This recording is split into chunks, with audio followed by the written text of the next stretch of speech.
I have totally fallen behind. I don't know if any of you are in the same boat, but oh my goodness, I have lost my mind a little bit this week. I've gotten the days of the week wrong multiple times this week. I'll tell my husband something like, "Oh, when we do this later today," and he's like, "Laura, it's Friday." I'm like, "Oh, what?" So, y'all, pardon me, forgive me. And we are moving on. Chapter 35. I'm going to hopefully record two chapters so that you also have a chapter tomorrow because, y'all, I am behind. Chapter 35. The Winter at Queen's. Anne's homesickness wore off, greatly helped in the wearing by her weekend visits home. As long as the open weather lasted, the Avonlea students went out to Carmody on the new branch railway every Friday night. Diana and several other Avonlea young folks were generally on hand to meet them, and they all walked over to Avonlea in a merry party. Anne thought those Friday evening gypsyings over the autumnal hills in the crisp golden air, with the home lights of Avonlea twinkling beyond, were the best and dearest hours in the whole week. Gilbert Blythe nearly always walked with Ruby Gillis and carried her satchel for her. Ruby was a very handsome young lady, now thinking herself quite as grown up as she really was. She wore her skirts as long as her mother, and would let her, and did her hair up in town, though she had to take it down when she got home. She had large, bright blue eyes, a brilliant complexion, and a plump, showy figure. She laughed a great deal, was cheerful and good-tempered, and enjoyed the pleasant things of life frankly. "But I shouldn't think she was the sort of girl Gilbert would like," whispered Jane to Anne. Anne did not think so either, but she would not have said so for the Avery scholarship. She could not help thinking, too, that it would be very pleasant to have such a friend as Gilbert to jest and chatter with and exchange ideas about books and studies and ambitions. Gilbert had ambitions, she knew, and Ruby Gillis did not seem the sort of person with whom such could be profitably discussed. There was no silly sentiment in Anne's ideas concerning Gilbert. Boys were to her, when she thought about them at all, merely possible good comrades. If she and Gilbert had been friends, she would not have cared much for how many of her friends she had, nor whom she had them with. She had a genius for friendship. Girlfriends she had in plenty, but she had a vague consciousness that masculine friendship might also be a good thing to round out one's conceptions of companionship and furnish broader standpoints of judgment and comparison. Not that Anne could have put her feelings on the matter into just such clear definition, but she thought that if Gilbert had ever walked home with her from the train, over the crisp fields and along the ferny byways, they might have had many and merry and interesting conversations about the new world that was opening around them and their hopes and ambitions therein. Gilbert was a clever young fellow, with his own thoughts about things and a determination to get the best out of life and put the best into it. Ruby Gillis told Jane Andrews that she didn't understand half of the things Gilbert Blythe said. He just talked like Anne Shirley did when she had thought a thoughtful fit on for her part. She didn't think any of it was be fun to be bothering about books and that sort of thing when you didn't have to. Frank Stockley had lots more dash and go, but then he wasn't half as good looking as Gilbert, and she really couldn't decide which she liked best. In the academy, Anne grew gradually a little circle of friends about her. Thoughtful, imaginative, ambitious students like herself, with the rose-red girl, Stella Maynard, and the dream girl, Priscilla Grant. She soon became intimate, finding the latter's pale, spiritual-looking maiden to be full to the brim of mischief and pranks and fun, while the vivid black-eyed Stella had a heart full of wistful dreams and fancies, as aerial and rainbow-like as Anne's own. After the Christmas holidays, the Avonlea students gave up going home on Fridays and settled down to hard work.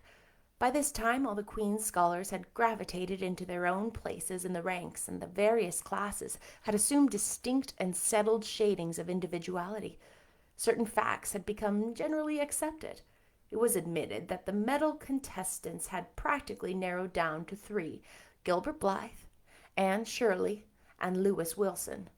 The Avery scholarship was more doubtful. Any one of a certain 6 could be a possible winner. The bronze medal for mathematics was considered as good as won by a fat, funny little up-country boy with a bumpy forehead and a patched coat. Ruby Gillis was the handsomest girl of the year at the academy. In the second-year classes, Stella Maynard carried off the palm for beauty, with small but critical minority in favor of Anne Shirley. Ethel Marr was admitted by all competent judges to have the most stylish modes of hairdressing, and Jane Andrews, plain, plodding, conscientious Jane, carried off the honors in the domestic science course. Even Josie Pye attained a certain preeminence as the sharpest-tongued young lady in attendance at Queen's, so it may be fairly stated that Miss Stacy's old pupils held their own in the wider arena of the academical course. Anne worked hard and steadily. Her rivalry with Gilbert was as intense as it had ever been in Avonlea School, although it was not known in the class at large. But somehow the bitterness had gone out of it. Anne no longer wished to win for the sake of defeating Gilbert, rather for the proud consciousness of a well-won victory over a worthy foeman. It would be worthwhile to win, but she no longer thought life would be insupportable if she did not. In spite of lessons, the students found opportunities for pleasant times. Anne spent many of her spare hours at Beechwood, and generally ate her Sunday dinners there and went to church with Miss Barry. The latter was, as she admitted, growing old, but her black eyes were not dim, nor the rigor of her tongue in the least abated. But she never sharpened the latter on Anne, who continued to be a prime favorite with the critical old lady. "That Anne girl improves all the time," she said. "I get tired of the other girls. There's such a provoking and eternal sameness about them. Anne has as many shades as a rainbow, and every shade is the prettiest while it lasts. I don't know that she is as amusing as she was when she was a child, but she makes me love her, and I like people who make me love them. It saves me so much trouble in making myself love them." Then, almost before anybody realized it, spring had come. Out in Avonlea the mayflowers were peeping pinkly out on the sere barrens where snow wreaths lingered, and the mist of green was on the woods and in the valleys. But in Charlottetown, harassed Queen's students thought and talked only of examinations. "It doesn't seem possible that the term is nearly over," said Anne. "Why, last fall it seemed so long to look forward to, a whole winter of studies and classes, and here we are, with the exams looming up next week. Girls, sometimes I feel as if those exams meant everything, but when I look at the big buds swelling on those chestnut trees and the misty blue air at the end of the streets, they don't seem half so important." Jane and Ruby and Josie, who had dropped in, did not take this view of it. To them, the coming examinations were constantly very important indeed, far more important than chestnut buds or Maytime hazes. It was all very well for Anne, who was sure of passing Elise, to have her moments of belittling them.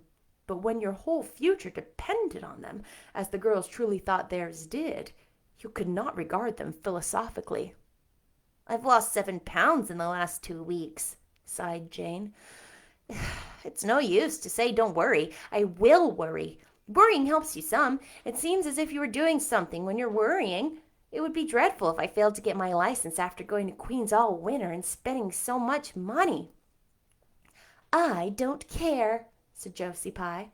"If I don't pass this year, I'm coming back next. My father can afford to send me. Anne, Frank Stockley says that Professor Tremaine said Gilbert Blythe was sure to get the medal and that Emily Clay would like to win the Avery scholarship." "That may make me feel badly tomorrow, Josie," laughed Anne. "But just now, honestly, I feel like that as long as I know the violets are coming out all purple down in the hollow below Green Gables, and that the little ferns are poking their heads up in Lover's Lane, it's not a great deal of difference whether I win the Avery or not. I've done my best, and I begin to understand what is meant by the joy of strife. Next to trying and winning, the best thing is trying and failing. Girls, don't talk about exams. Look at that arch of pale green sky over those houses, and picture to yourself what it must look like over the purply dark backwoods of Avonlea. "What are you going to wear for commencement, Jane?" asks Ruby practically. Jane and Josie both answered at once, and the chatter drifted into the side eddy of fashions. But Anne, with her elbows on her window-sill, her soft cheek laid against her clasped hands, and her eyes filled with visions, looked out unheedingly across city roof and spire to that glorious dome of sunset sky, and wove her dreams of a possible future from the golden tissue of youth's own optimism.